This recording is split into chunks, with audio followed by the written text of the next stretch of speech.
right, let's go ahead and talk about, well, first off, this is homework 19, not 18. Sorry for that typo. And how do the phase diagrams of most other substances differ from that of water? So what's the major difference between, say, the phase diagram for, I don't know, gold or carbon dioxide that water differs from? Those guys have what? Which part's positive? The solid to liquid phase line. That guy, on most other substances, it has a positive slope, and for water, it's a negative slope. And so, what is the major implication of that? The weird thing of water? If the solid floats in the liquid, yeah. So that density increase in the liquid state, decrease outside the liquid state is pretty substantial for water. So we'll go with, say, negative slope on solid liquid interface.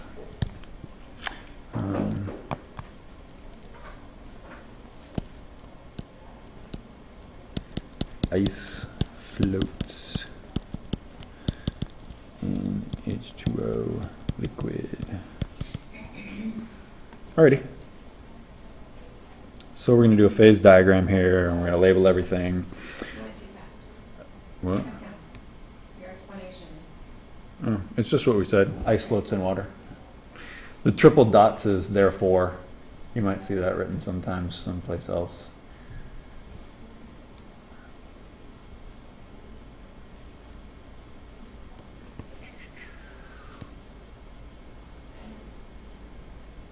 So what are the what's the y-axis on this plot? Pressure. And the x-axis? Temp. All right, so I got pressure and temperature, and then I'll toss up just a random something like this. So that's not water, right? Okay. And so I've got let's switch out here. I've got a solid here, I've got a liquid here, and I've got a gas here. And then the differences, the different substances, most of them we know, most of these phase changes we know. So we've got this direction, melt, and that direction, freeze, and this direction, vaporize, and that direction, condense, and this direction, sublime, lime, and that direction, position. And then the only other things that we might want to mark up on would be that right there and that right there. So this guy is my critical temp. And what happens at the critical temp?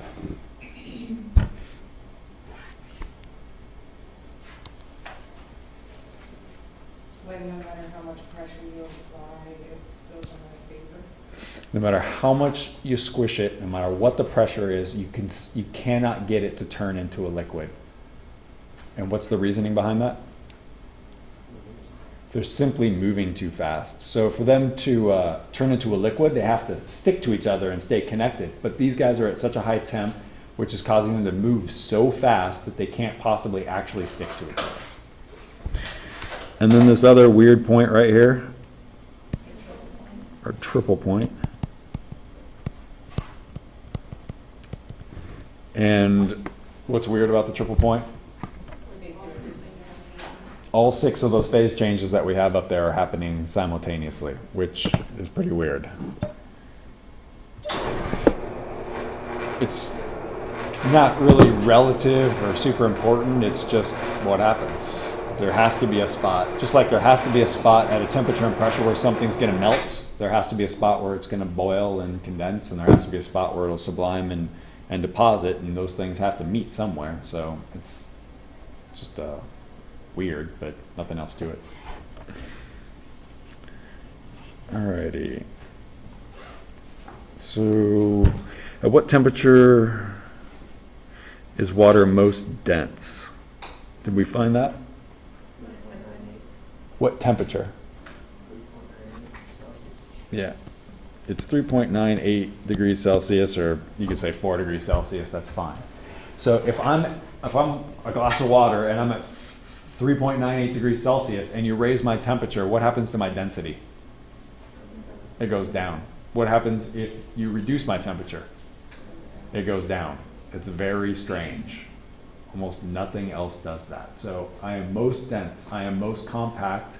My molecules of H2O are most tightly packed at 3.98 degrees Celsius. If you raise or lower my temperature, I spread out, which is very odd since most things, when they become solids, they cool and their activity decreases. But what was the reasoning behind that? Remember that picture that I put up last week?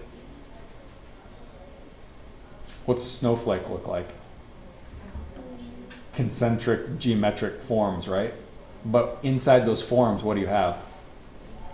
Empty space, where you could put a water molecule, except you can't because it's a water molecule and it lines up in a particular fashion. So that empty space in those geometric forms causes the molecules to get further away from each other. Therefore, their density drops.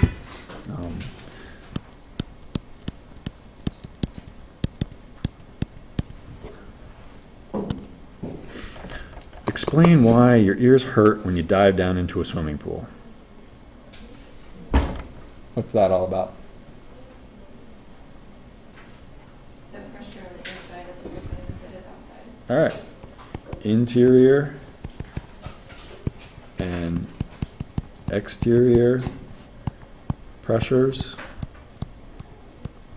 not equal. And the pain comes from what? The pressure being exerted on your eardrums. So what happens to the eardrum?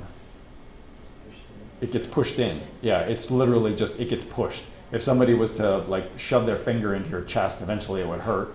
And if you shove a Q-tip into your ear, hits the eardrum, it's gonna hurt. So instead of it being a Q-tip or a pencil or your pinky, it's water. It's still applying pressure, and so you'll still get that thing to hurt. All right, what do we got here? 43 grams of zinc and 75 grams of HCl. Let me go back to the tiny one. Okay, so I'm going to do the zinc one first. Don't we need to have a balanced equation first? Oh, that'd probably be a good idea. Zinc and HCl, right? So I have zinc solid and hydrochloric acid state. Increase. Why not a gas? Because that'd be silly, right? What I have is a solid metal, so what am I going to do? Just like spray hydrochloric acid gas at it? No, I'm just going to drop it into an aqueous container. You guys did this last week before last. And then out of this, I'm going to get hydrogen gas, and I'm going to get zinc chloride. And why am I calling this guy aqueous? Because chlorine's soluble in water, and how do we know water's there? The HCl was aqueous, so that means the HCl came with water, and since when we have an aqueous acid, most of the solution is water, there's still going to be water present after the reaction has been completed. Okay, and then balancing this thing, I need a 2 in front of my hydrochloric acid, and that's it. Okay, so I'm going to put 43 grams of zinc here, and I'm going to put 75 grams of hydrochloric acid here. And for every 1 mole of zinc,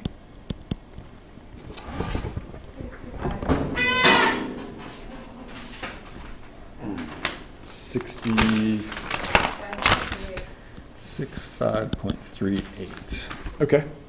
And so what did we do with this first little portion of the railroad track? We counted them. So I've got 43 grams, and then I counted how many moles of zinc there are by doing that first conversion. Now I need to count how many moles of zinc there are relative to how many moles of one of my products. It doesn't matter which one. And for convenience sake, we'll just do the gas, yeah. So then I've got from the 1 mole of zinc and 1 mole of hydrogen gas. Why is it a 1 in front of each of those? Because the coefficients are 1. Because the coefficient in the balanced chemical equation for zinc and for hydrogen gas is 1. Okay, and for every 1 mole of hydrogen gas, it's 2.0159, something like that. And then hydrogen gas.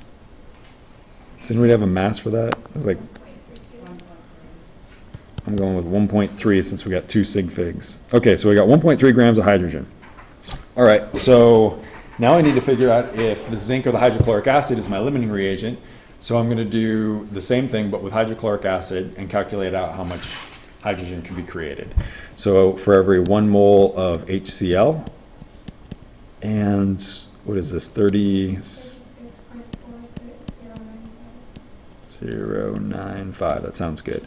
And then for every 2 moles of hydrochloric acid, it's 1 mole of H2, 1 mole of H2, 2.0159 grams of H2, and then I've got grams of H2. And then how much can I make here?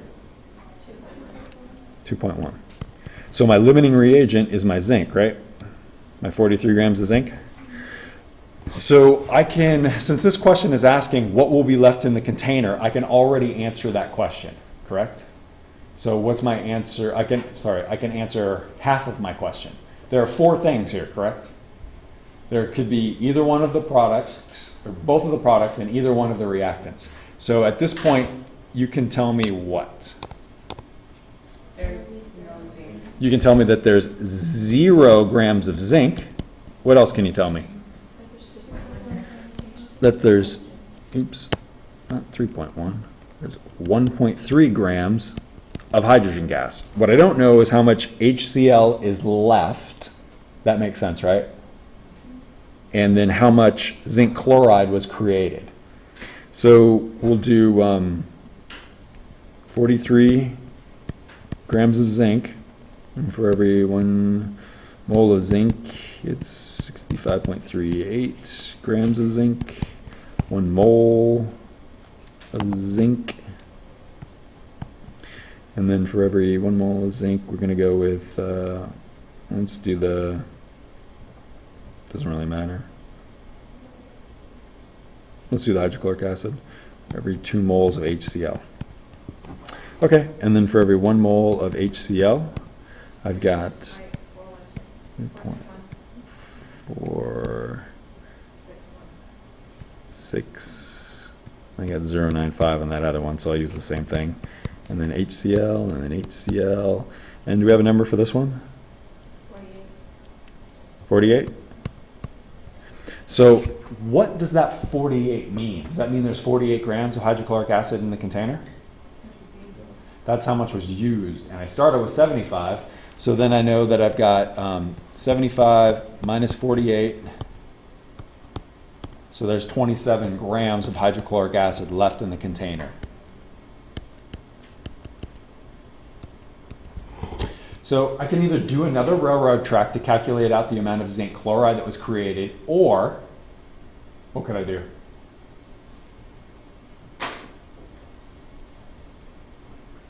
This 43 here and this 75, that adds up to 118 grams of reactant. So what has to be in the container after the reaction's done? 118 grams of stuff, right? I know 27 of it is HCl. I know 1.3 of it is hydrogen. So what's the rest of it? Zinc chloride. So if I take 118, I subtract off 27, and then I subtract off 1.3, what do we get?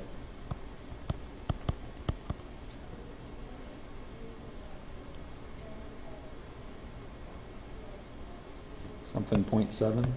89.7? What was it? 89.7? All right, so then I've got 89.7 in my zinc chloride. Okay. So wouldn't that be 90 grams of zinc chloride or? Yep. That's not gonna work out super awesome for our sig figs, but that's fine. All right, last question.